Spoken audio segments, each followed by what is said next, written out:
আর্য দেবদেবীর পাশাপাশি এই লৌকিক দেবদেবী এত প্রতিষ্ঠা পান কি করে? এই প্রসঙ্গে আমি কিছু কথা বলতে চাই গুরুদেব। বেশ, বলো।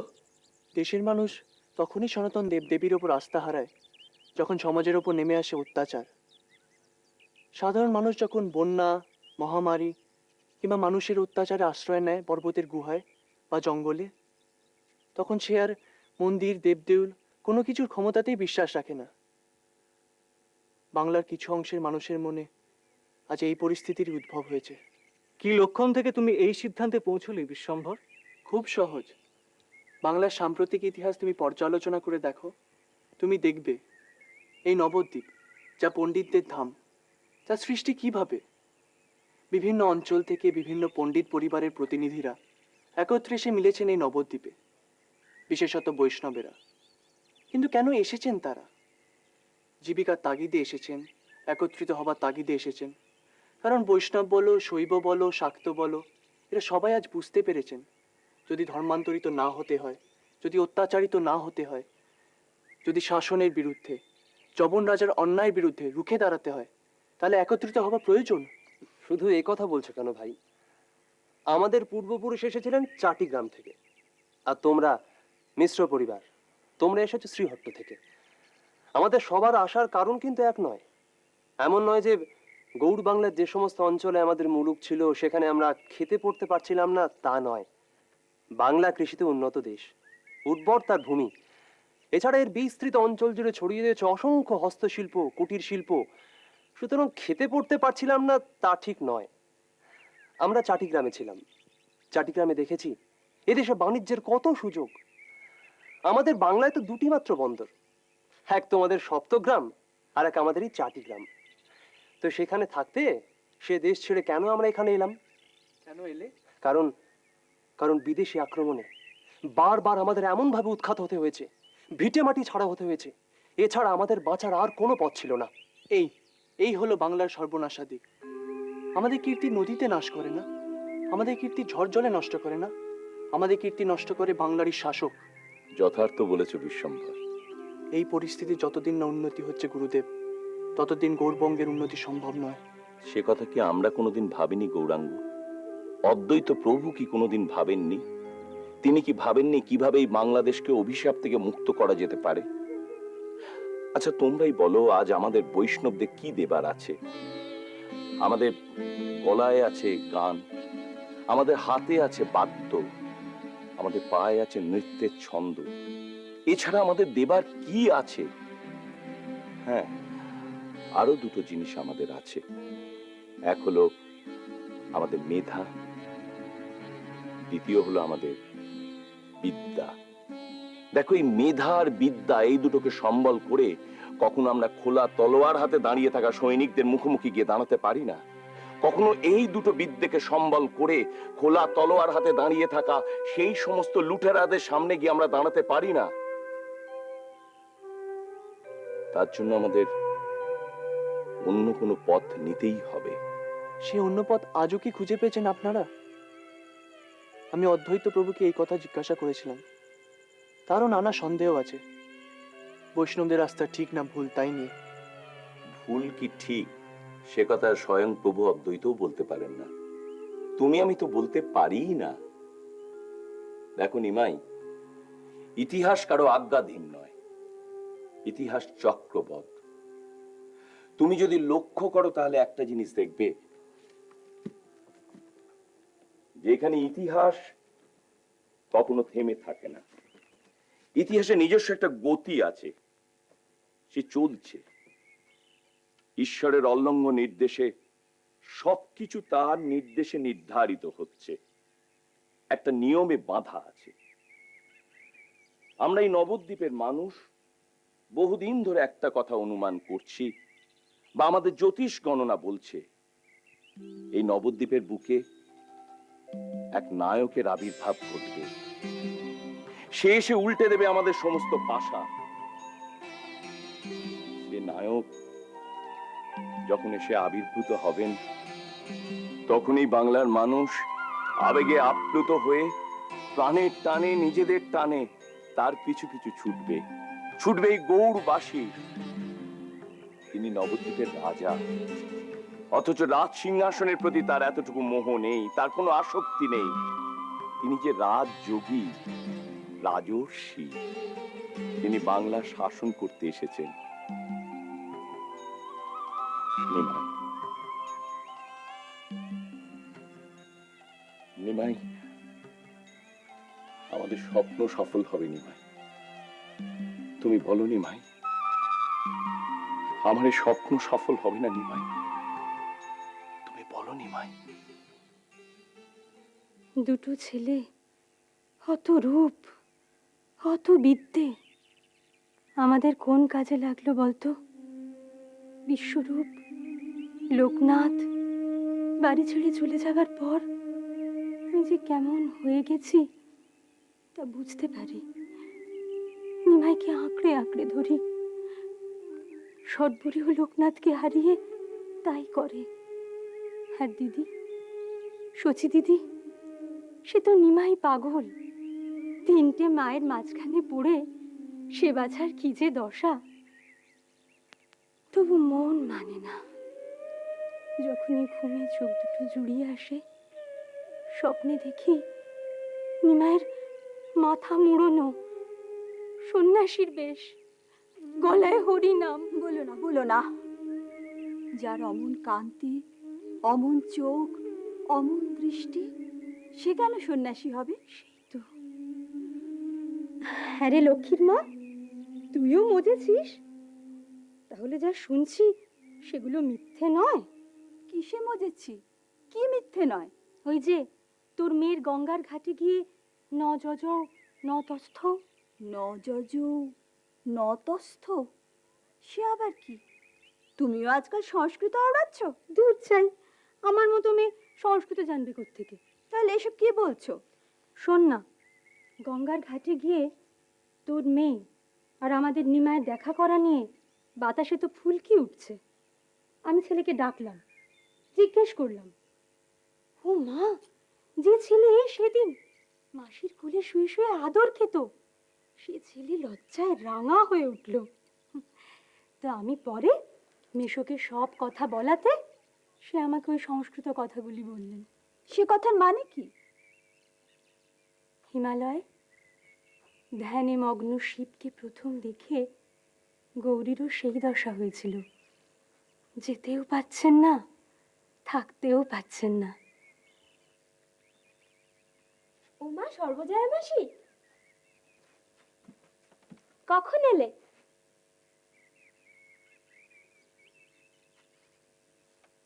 অমন করে কি দেখছো গো? দেখছি কানুর পাশে তোকে কেমন মানায়। কানু? কালো ছেলে আমি বিয়েই করব না। তাই তো কেমন বর চাই তোর? গৌরাঙ্গ?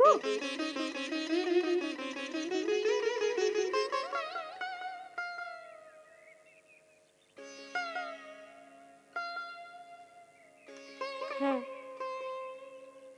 সোনার গৌরাঙ্গ। কিরে নিমাই, সচির শরীর কেমন? ভালো না সীতামা, ক্রমশ রোগা হয়ে যাচ্ছে চিন্তায় চিন্তায়। কিসের চিন্তা বলতো? সংসারে অভাবের চিন্তা তো রয়েছেই, তার উপর পণ্ডিত গঙ্গাদাসের প্রণামী দিতে পারি না, বরং উনি আমার পুঁথি, কলম ইত্যাদি সব যোগান দেন। এ এক লজ্জা। তার উপর আমাকে নিয়ে তো চিন্তা আছেই। বেচারা, তোর টোলটা খুলে বসলে সচির চিন্তা একটু দূর হবে। তা হ্যাঁ রে গোড়াচাঁদ, তোর টোলে পড়তে আসবে কে? কেন সীতামা? গুরুদেবের মতন, আচার্যদেবের মতন সবাই তো শিক্ষক হতে পারে না। কিছু না কিছু ভাবে ছাত্র জোগাড় হয়েই যায়, তো আমার কিছু হবে না কেন? আমি সে কথা বলিনি। আমি বলছি তোর মতো এত কম বয়সী গুরুর কাছে পড়তে আসবে কে? তোর টোলটা একটু জমে উঠলেই তোর বিয়ে দিতে হবে।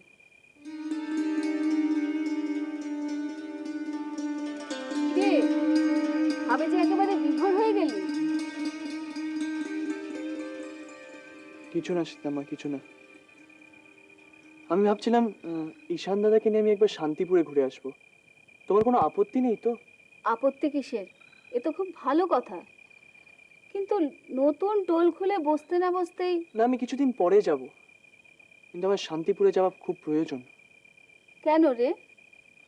ভূভারতে এমন কিছু পুঁথি আছে যা কেবলমাত্র আচার্যদেবের শান্তিপুরের বাড়িতেই রয়েছে, এবং তিনি স্বয়ং আমাকে অনুমতি দিয়েছেন সেই পুঁথিগুলো ব্যবহার করার। আমার পূর্বপুরুষ কর্ণাটের রাজা ছিলেন, আপনিও ব্রাহ্মণ, তাই যদি কোনো আপত্তি না থাকে। আপত্তি আমার বিন্দুমাত্র নেই। আমি শুধু ভাবছি এই প্রবল গ্রীষ্মে আপনার জলটুকু শেষ করে দেব। সেসব ভেবে কোনো লাভ নেই। আপনি আসছেন গৌড় থেকে, আমি চলেছি গৌড়। পথে আপনি কোথাও জল পাননি, আর এদিকে পুকুর 2 ক্রোশ দূরে। আমি গৌড় থেকে আসছি আপনি কেমন করে জানলেন? আপনি তো ঘুমোচ্ছিলেন। আপনার হাতে এই যে মিষ্টান্নের চুপড়িটি দেখছি, এটি এদিকে পাওয়া যায় না, এটি রাজধানীতেই পাওয়া যায়। এদিকে মিষ্টান্ন বিক্রি হয় কাঁচা পাতার দোনায়। বাহ বাহ বাহ বাহ। আপনার বুদ্ধির তো বিশেষ তারিফ করতে হয়। তা কোন রাজবংশে আপনার জন্ম বলছিলেন? আগে আমার নাম অমর। আমার পিতা কুমারদেব কর্ণাট রাজ অনিরুদ্ধ দেবের বংশধর ছিলেন। অবশ্য বহু যুগ ধরেই আমরা এই বঙ্গের বাসিন্দা। তা হঠাৎ এই বঙ্গে কেন? উৎখাত হয়েছিলেন নাকি? তা একরকম উৎখাতই বলতে পারেন, তবে সেসব রাজনৈতিক অভ্যুত্থানের কথা আমরা খুব একটা জানি না। আমাদের অবস্থার অবনতি হয়েছে, আমরা বারবার ঠাঁই নাড়া হয়েছি। আমার পিতামহ শেষবার ওই বাস্তুহারা হয়েছিলেন, তখন তিনি থাকতেন নবহট্টে। সেখান থেকে তিনি চলে যান ফাতেয়াবাদ। ওকে, আবার শুনেছি তো সেখানে আবার গৌড়ের শাসন চলে না। হ্যাঁ, আপনি ঠিকই শুনেছেন। তবে এখন আমরা গৌড়ের কাছাকাছি চলে এসেছি। আমাদের গ্রাম গৌড় থেকে এই পথ দিয়ে যেতে হয়। আচ্ছা, এবার তাহলে আমার নিজের কথা কিছু বলি। জি। এই অধমের নাম হলো স্মৃতিকণ্ঠ বাগচি। আমার পেশাটা কিঞ্চিত বিচিত্র। আমি পুঁথিপত্রের ব্যবসা করে থাকি। বুঝতেই তো পাচ্ছেন, হ্যাঁ, ব্রাহ্মণ মানুষ, যা তা ব্যবসায় তো আর নামতে পারি না। আমার কিছু সঙ্গতি সম্পন্ন যজমান আছেন, তাদের দাক্ষিণ্যেই আমার চলে যায়। তাই প্রখর গ্রীষ্মে পায়ে হেঁটে কোথায় চলেছেন? যেখানে চলেছি সেখানে যাবার সন্ধান তো জানি না, তাই পথে নেমেই খুঁজতে খুঁজতে চলেছি। ও, তা আপনার গন্তব্যস্থলের নাম কি? নাম হলো দরিয়া পুকুর। সেখানকার কোতোয়ালিতে আমাকে একটু যোগাযোগ করতে হবে। দরিয়াপুকুর কোতোয়ালি? হ্যাঁ। তাহলে তো আপনার তাড়াহুড়োর কোনো কারণ নেই। আপনি এই পথ দিয়ে সোজা চলে গেলে একটা তেমাথার মোড় পাবেন। সেখান থেকে বাঁদিকে ঘুরলে আপনি একটা দিঘি পাবেন। সেই দিঘির উল্টো দিকেই দরিয়াপুকুর কোতোয়ালি। বাহ বাহ, আপনি আমাকে বাঁচালেন। যদি কিছু মনে না করেন, জ্যেষ্ঠ হিসেবে আপনার কিছু পরামর্শ নিতে পারি? আপনি এত দ্বিধা করছেন কেন? আপনার কি জানতে ইচ্ছে হচ্ছে বলুন না। গৌড়ের সুলতান আলাউদ্দিন হোসেন শাহ হিন্দুদের কোনো কাজকর্ম দেন? মানে আমি বহুদিন আগে, তখন আমার খুব ছোট বয়স, তখন রাজকর্মের ডাক পেয়েছিলাম, কিন্তু তখন বয়স অল্প, শিক্ষাও শেষ হয়নি। এখন বেরিয়েছি ভাগ্যের অন্বেষণে, তাই আপনার পরামর্শ চাইছি। বেশ তো, তা আপনার বিদ্যা বুদ্ধি কত দূর? আগে বুদ্ধির পরখ তো করা হয়নি, তবে লেখাপড়ার মধ্যে ওই সংস্কৃত, আরবি, ফার্সি আমি জানি। ফার্সি ভাষায় আমি হিসেব করতে পারি, এবং বাস্তুশাস্ত্র এবং জরিপ শাস্ত্রে আমার কিছু ব্যুৎপত্তি আছে। ওরে বাবা, সে তো অনেক। তা আপনাকে দেখে তো বোঝবার উপায় নেই। হ্যাঁ, তা আপনি এক কাজ করুন, আপনি বরঞ্চ ওই গৌড়ের অধিকারী সুবুদ্ধি রায়ের এই শরণাপন্ন হন। তিনি খুব গোঁড়া হিন্দু, তবে আপনার মতো তরুণকে তার পছন্দ হতে পারে। তবে আমি যে তার নাম বলেছি, এটা যেন আবার গিয়ে তাকে বলবেন না। না না না, আপনি একেবারে নিশ্চিন্ত থাকুন। তবে আমি কিন্তু একটা কথা বুঝতে পারছি যে গৌড়ের বেশ বড় বড় মানুষজনের সঙ্গে আপনার ওঠা বসা আছে।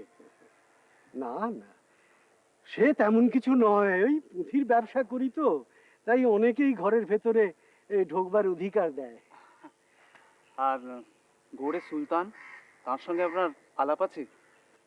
আলাপ আলাপ আছে, তবে প্রথমেই অত বড় ঘাটে নৌকো বাঁধতে যাবেন না। কি যে বলেন, আমি সামান্য আদার ব্যাপারী, আমি।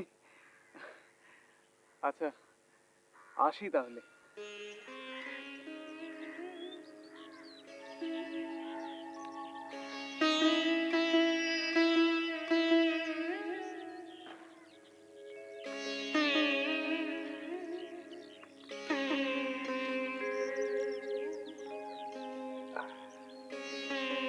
পথের আলাপ পথেই শেষ হবে কিনা জানি না, তবে আপনাকে আমি কোনোদিনই ভুলতে পারবো না। নমস্কার।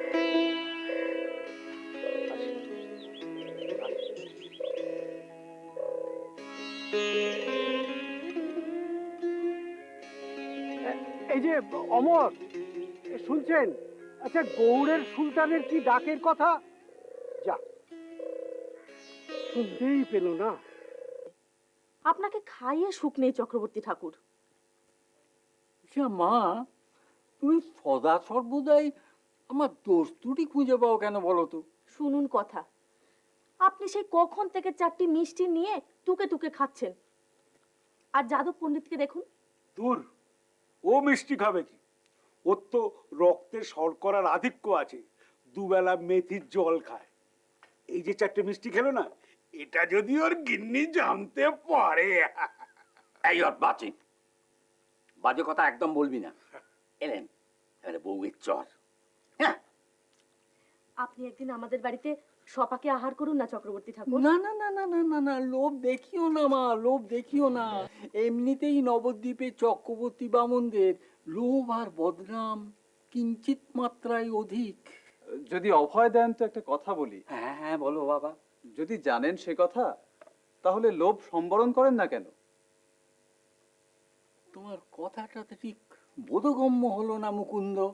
ধরুন, এই যে সমাজ রক্ষে দোহাই দিয়ে শান্তিকে হাড়ি কাঠে চাপাচ্ছিলেন আপনারা, তার কি কোনো দরকার ছিল?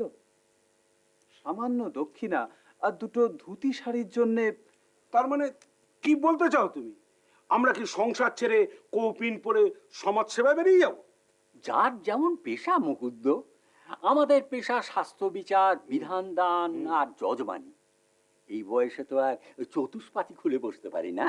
সে তো বটেই। কথায় বলে, কাঁচায় না নুইলে বাঁশ, পাকলে করে ট্যাঁস ট্যাঁস।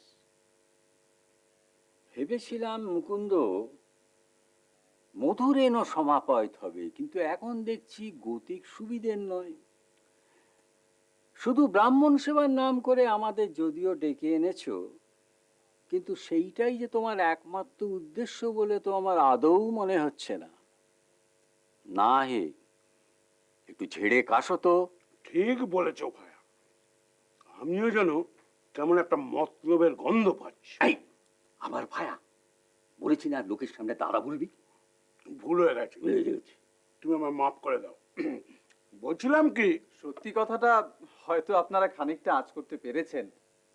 আগামী সপ্তাহ থেকে একটি চতুষ্পাঠী বসছে, সেখানে অধ্যাপনা করবেন এক তরুণ পণ্ডিত। আপনারা সকলেই তাকে চেনেন। বয়সটি তার কাঁচা, কিন্তু মাথাটি একেবারে একেবারে স্থির করে ফেলেছো? হ্যাঁ, তা তো একরকম। আমি তো তাকে আসতেও বলে দিয়েছি, হয়তো যে কোনো মুহূর্তেই। ব্যবস্থাটা দিলেন কে?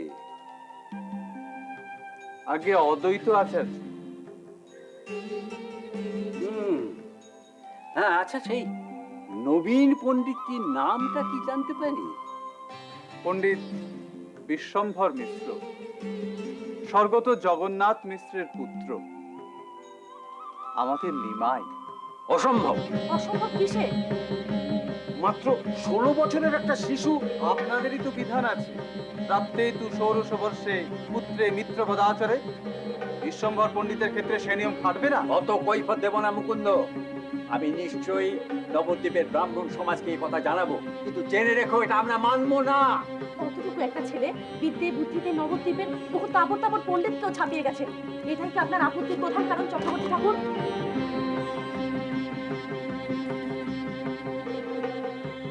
প্রণাম চক্রবর্তী ঠাকুর। সেই পিতৃ শ্রাদ্ধের দিন আপনার সাথে শেষ দেখা। কেমন আছেন চক্রবর্তী ঠাকুর?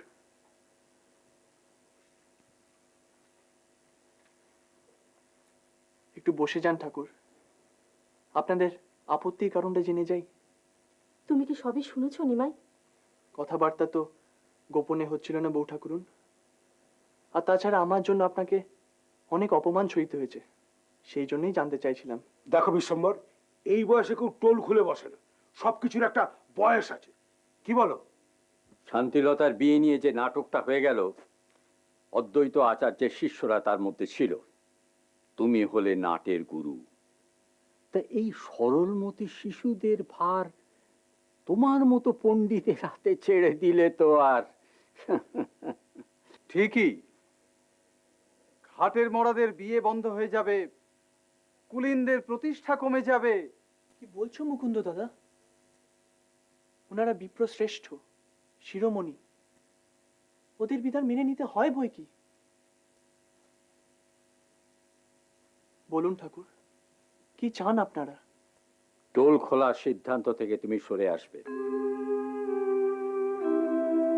বেশ, তাই হবে। কেবল আপনি বলুন ঠাকুর, আপনাদের আপত্তির কারণটা কি? আপত্তি তোমার বয়স। বুদ্ধ থেকে শঙ্করাচার্য পর্যন্ত অনেকেই কম বয়সে। সে কি, তুমি কি তাদের সঙ্গে তোমার তুলনা করতে চাও নাকি? আর প্রাচীন? না না, কার সাথে কার তুলনা, আমি তা বলছি না পণ্ডিত। আমি ভাবছি এদের কম বয়সের কীর্তি আপনারা মেনে নিয়েছেন, অথচ আমাকে একটা আত্মপরীক্ষার সামান্য সুযোগ দেবেন না? কি প্রমাণের সুযোগ চাও তুমি? আপনাদের পুত্রবৎ আমি বিদ্যায়, বিতর্কে, বিনয়, বিন্যাসে কতটুকু উত্তরাধিকার আমি অর্জন করতে পেরেছি, এই আর কি। সামান্য একখানি চতুষ্পাটি কতজন ছাত্র জুটবে তারও ঠিক নেই, তা নিয়ে এত সমস্যা। চতুষ্পাটি কখনো সামান্য হয় না বউ ঠাকুরুন। জাতির ভবিষ্যৎকে সে মানুষ করে, যে কোনোই জাতি হোক না, বিদ্যালয় হচ্ছে ভবিষ্যতের আতুর ঘর। আচ্ছা, তো বুলি তো দেখছি অদ্বৈত আচার্যের মতো। আগে হ্যাঁ, তিনি, গঙ্গাদাস পণ্ডিত আর স্বর্গত পণ্ডিত জগন্নাথ মিশ্র, এরাই আমার গুরু। কাজেই যা শিখেছি সবই তাদের কাছে। সে কি হে, এদিকে তোমার বিদ্যের যে খোল করতাল শুনি, তাতে তো মনে হয় তোমার গুরুর সংখ্যা এক গুচ্ছ। তাও আছে পণ্ডিত, যত মানুষের সাথে মিশি তত শিখি। আকাশের নীল দেখে শিখি সারল্য, পিঁপড়ের সার দেখে শিখি শৃঙ্খলা, মৌমাছির চাক দেখে শিখি সংগ্রহ। বেশ বেশ, এ রয়েছে। তোমার জ্ঞান চর্চার একটা পরীক্ষার বন্দোবস্ত হোক, আর এই দালানেই হবে সেই তত্ত্ব। কবে পণ্ডিত?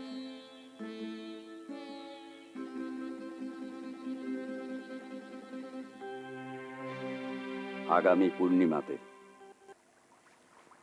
পায়ে হেঁটে কি শান্তিপুরে যাওয়া যায় ঈশান দাদা? তা যায়, কিন্তু সে তো ঢের পথ গো নিমাই দাদা। কেন বলো দেখি? শান্তিপুরে একবার আমার যেতে হবে। কেন, কোনো বিশেষ কাজ আছে না কি গো? হ্যাঁ, তুমি আবার মাকে এসব কথা বলো না, তিনি বড় উতলা হয়ে পড়েন। আমিও তো তাই ভাবতেছি।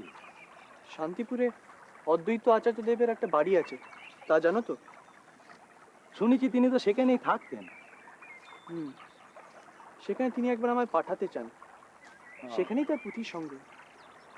সেই সব পুঁথি সংগ্রহ থেকে তিনি আমার ইচ্ছে মতন পুঁথি বেছে নেবার অনুমতি দিয়েছেন। তো তুমি আমার সাথে যাবে? আমি তো রাম ভক্ত হনুমান গো নিমাই দাদা, তোমার এই জীবন সখী, যেখানে নিয়ে যাবে সেখানেই যাব। কিন্তু তুমি কি ভাবছো আমি জানি। শান্তিপুর এখন আমাদের যাওয়া হবে না। না গো নিমাই দাদা, শান্তিপুরের কথা উঠলো বলে একটা আশ্চর্য কথা মনে পড়ে গেল। কিরকম? সে প্রায় বছর 20 আগের কথা হবে, তখন তোমার জন্ম হয়নি। তখন শান্তিপুরে সাজোয়ান অদ্বৈত ঠাকুর তক্কের খই ফোটাচ্ছেন একবার। সেই সময় তিনি এক মুসলমানকে বৈষ্ণব ধর্মে দীক্ষা দিয়েছিলেন। তখন আমি ছোট, বুঝলেন নিমাই দাদা, কিন্তু আমার স্পষ্ট মনে আছে সে কি শোরগোল পড়ে গেছিল গো। পণ্ডিতরা তো নিজেদের টিকি ছিঁড়ে ফেলে আর কি। তারা তো অদ্বৈত ঠাকুরকে এক ঘরে করে দেবার ব্যবস্থা করেছিল।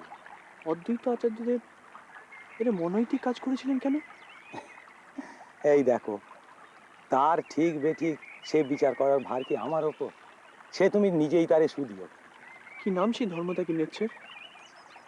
আসল নাম জানিনি গো, তবে দীক্ষা নেবার পর তার একটা নতুন নাম হয়েছিল।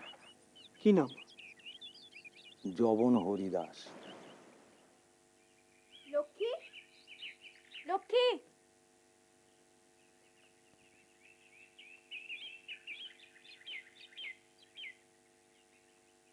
এই লক্ষ্মী,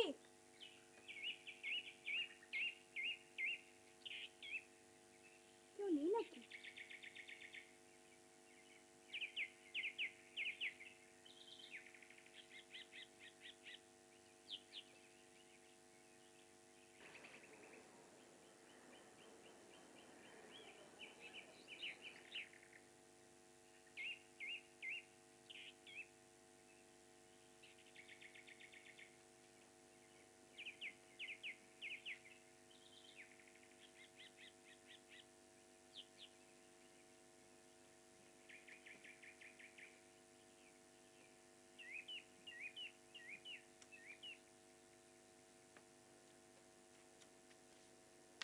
কখন এসেছিস ভাই গঙ্গাজল? মরণ, কোথায় গেছিলি লো এতক্ষণ? মরণ, মার সাথে ঘাটে জল আনতে গিয়েছিলাম। কি রে কুসুম, এসেই আচারের হাঁড়ি খুলে বসে গেছিস? তা কি করব? তোমরা মাইঝিয়ে জল আনতে গেছো তো গেছোই, বাড়ি খালি হাহা করছে, কে কখন ঢুকে পড়ে তার নেই ঠিক। তোমাদের কোনো কাণ্ডজ্ঞান নেই? দুপুরবেলা ছিচকে চুরি হবে, নবদ্বীপ এখনো অতটা খারাপ জায়গা হয়নি রে কুসুম, বাজে বকিস না। বলা যায় না গো, নবদ্বীপে এক নতুন চোর এসেছে। কাঁচা বয়স, কাঁচা সোনার মতো গায়ের রং, মুলিবাসের বাঁশির মতো গলার স্বর, অথচ অমন মানুষটার কাজ দেখো, চুরি করা। এ আবার কি হেয়ালি রে কুসুম? ওর ওর বায়ুরোগ হয়েছে মা।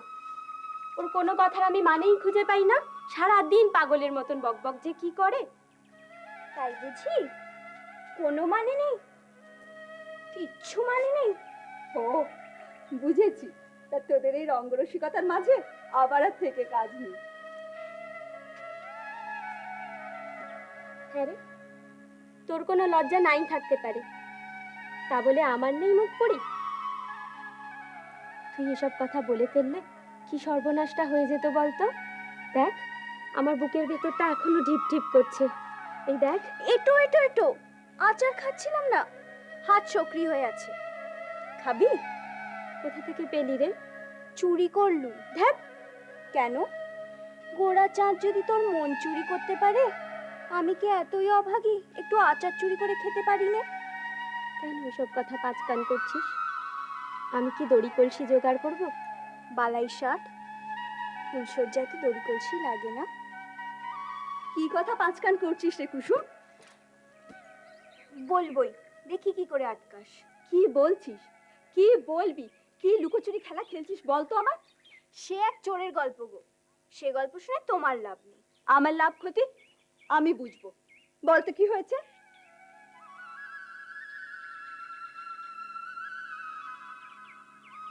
সামনে রাস নেই, ঝুলন নেই, জন্মাষ্টমীও নেই, তাহলে তোমার মেয়ে ঘাটে নাইতে গিয়ে সিকি পাকার খোঁজ করে কেন? আমার মাথার দিব্যি রইলো কিন্তু।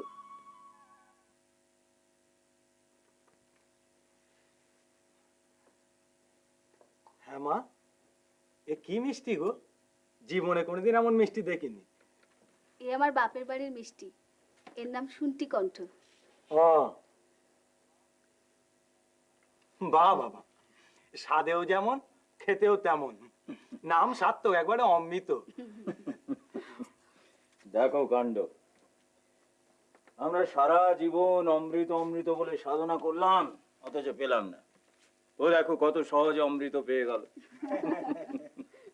আপনার তো অমৃত লাভ হতেই পারে না আচার্য। কেন? আমার অপরাধ? আপনি বিধর্মী যবনকে ধর্মান্তরিত করেন, এ তো পাতকের কাজ। এ কথা তোমাকে কে জানালো?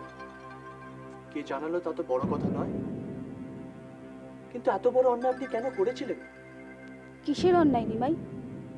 হরিদাস ভক্তদের মধ্যে সেরা ছিলেন, তুই তাকে দেখিসনি, দেখলে এ কথা বলতে পারতিস না। তাহলেও সীতামা, এভাবে ধর্মান্তরিত করা যায় না। কে তোমাকে শিক্ষা দিলে? আমার শাস্ত্র জ্ঞান। দেখ দেখ আমার শিক্ষার, দেখ তোমার শাস্ত্র জ্ঞান। নিমাই, শুধু তোতা পাখির মতন শাস্ত্র কণ্ঠস্থ করেছ, হৃদয় দিয়ে তাকে উপলব্ধি করনি। গুরুদেব, ও গুরুদেব, আপনি রাগ করবেন না, তাতে আমার নিমাই দাদা সাপ নাকতে পারে। গুরুদেব, আমি আজও শিক্ষার্থী, বলুন কোথায় ভুল হচ্ছে আমার। অনেক ভুল নিমাই, অনেক ভুল। তোমার প্রথম ভুল, তুমি কানে শোনা কথায় বিশ্বাস করেছ। আচ্ছা, তুমি তো সমুদ্র দেখোনি। এখন কেউ যদি তোমাকে বলে যে সমুদ্র একটা বড় ঢেউতলা পুকুর, তুমি তাকে অগ্রাহ্য করবে তো? কেন করবে? করবে কারণ তুমি কালিদাসের রঘুবংশে সমুদ্রের বর্ণনা পড়েছ। দূরাদয়স চক্র নিভস্য তন্নি তমাল তালি বনরাজি নীলা আভাতি বেলা লবনাম্বু রাশির ধারা নিবদ্ধেব কলঙ্ক রেখা। যবন হরিদাসকে তো তুমি দেখোনি। তার উপাখ্যান তোমার জন্মের অনেক আগের ঘটনা, অথচ তুমি চোখে না দেখে, তার সম্বন্ধে কিছু না জেনে, শুধু লোকের শোনা কথায় তার বিচার করে ফেললে তুমি। নিমাই, হরিদাস ভক্ত শ্রেষ্ঠ, সে যবন হলেও সে ভক্ত শ্রেষ্ঠ। তার মতন ভক্তি এ যুগে দুর্লভ। কিন্তু তাই বলে ধর্মান্তর? নিমাই, ধর্ম শুধু পথ, পথই তো সব হতে পারে না, পৌঁছানোটাই আসল কথা। পরশুরাম মাতৃহত্যা করেছিলেন, শ্রী রামচন্দ্র সীতাকে ত্যাগ করেছিলেন, স্বয়ং শ্রীকৃষ্ণ রাধাকে ত্যাগ করেছিলেন। এই সবই পৌঁছানোর জন্য, লক্ষ্যে পৌঁছানোর জন্য। আমাদের ধর্মের পায়ে পায়ে শিকল, সেই শিকলকে ডিঙিয়ে লক্ষ্যে যদি শান্তি আর আনন্দ নাই দিতে পারি, তাহলে তো ধর্ম বোঝা হয়ে দাঁড়াবে। আজও যদি কোনো ভক্ত আমার কাছে আসে যার বিশুদ্ধ ভক্তি আছে, তাহলে তার ধর্ম বিচার না করেই আমি তাকে দীক্ষা দেব। এর পরিণাম ভেবে দেখেছেন? আমি আবার বলছি নিমাই, যা তুমি দেখোনি, যা তুমি জানো না, তাকেই অভ্রান্ত বলে ধরে নিয়ে তুমি আমার বিচার করছো। তোমার বিচারে আমি যদি দোষী সাব্যস্ত হই, তাতে আমার কোনো দুঃখ নেই, কেননা তুমি আমারই সৃষ্টি, আমারই শিষ্য। তবু আমি বলতে বাধ্য হচ্ছি, এই ক্ষেত্রে তোমার বিচার অভ্রান্ত নয়। তাহলে মন থেকে এই ঘটনা আমি মেনে নিতে পারছি না কেন? কারণ তোমার সংস্কার হলো এক উত্তরাধিকার, যা মানুষ জন্মসূত্রে, পরিবার থেকে, পরিবেশ থেকে সংগ্রহ করে। বর্তমানে যবন হরিদাস কোথায়? সম্ভবত শ্রীক্ষেত্রে। শুনেছি আমার দর্শন প্রার্থী, হয়তো নবদ্বীপেও আসতে পারেন। এ ভাই, তুমি জানো হরিদাস হওয়ার জন্য তাকে কি মূল্য দিতে হয়েছে? ওগো ওগো থাক থাক, সে কথা মনে পড়লে আজ আমি শিউরে উঠি। সে কথা আজ নাই বা বললে। শোনো নিমাই, ধর্ম হলো শামুকের খোলসের মতো। বিশুদ্ধ জ্ঞান বিদগ্ধ চৈতন্যকে সে রহস্যের আবরণে ঢেকে রাখে, যাতে সংস্কার এবং আড়ম্বরের ছোঁয়া লেগে জ্ঞান বা চৈতন্য অপবিত্র না হয়ে যায়। সেই অমৃতের খোঁজ করো নিমাই, সেই অমৃতের খোঁজ করো। আমাকে দোষী করো, তাতে ক্ষতি নেই, কিন্তু নিজের জ্ঞান, নিজের বুদ্ধি, নিজের বিচার দিয়ে সত্যকে প্রতিষ্ঠা করার পরে। আমি শাস্ত্রজ্ঞ হয়েও কেন হরিদাসকে দীক্ষা দিলাম সেটা বোঝার চেষ্টা করো নিমাই। নিজের বুদ্ধি দিয়ে, নিজের বিবেচনা দিয়ে, নিজের জ্ঞান দিয়ে বিচার করে দেখো যে আমার সে দীক্ষা বৈধ কিনা। বেশ, কিন্তু আপনি আমায় পথ দেখান। এই তো আমার ছেলের মতো কথা বলেছে। নিমাই রে, তোদের বাদানুবাদে বড়ই ভয় পেয়েছিলাম, এখন আমি নিশ্চিন্ত হলাম। তুই আমার কাছে আসিস, তোকে আমি সব বৃত্তান্ত বলবো।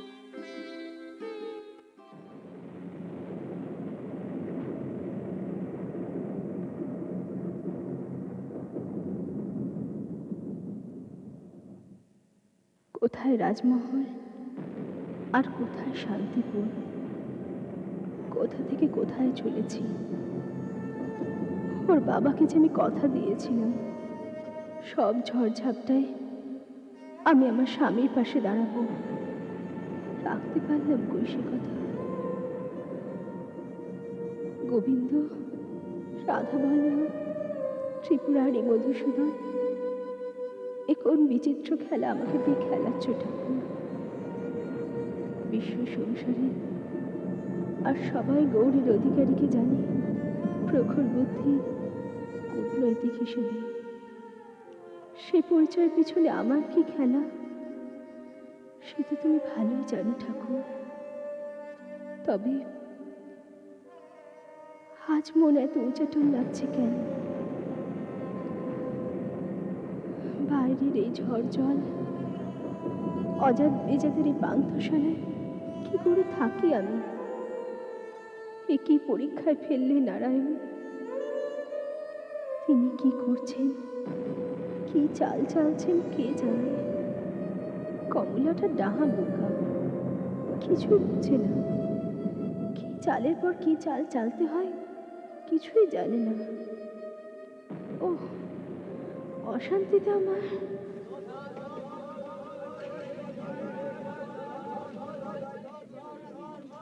রমাকান্ত,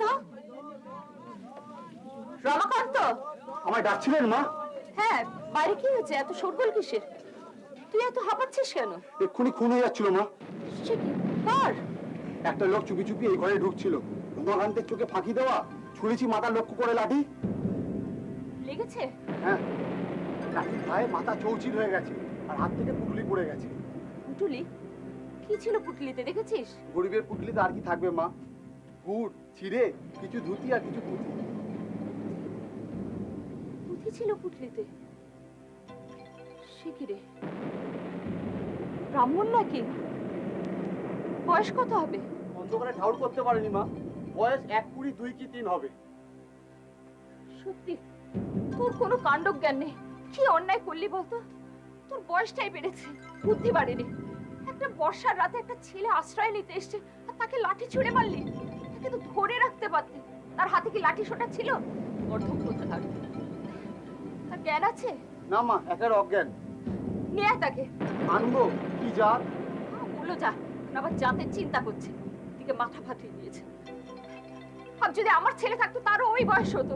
নিয়ে আয় বলছি। ঠাকুর, কি হলো?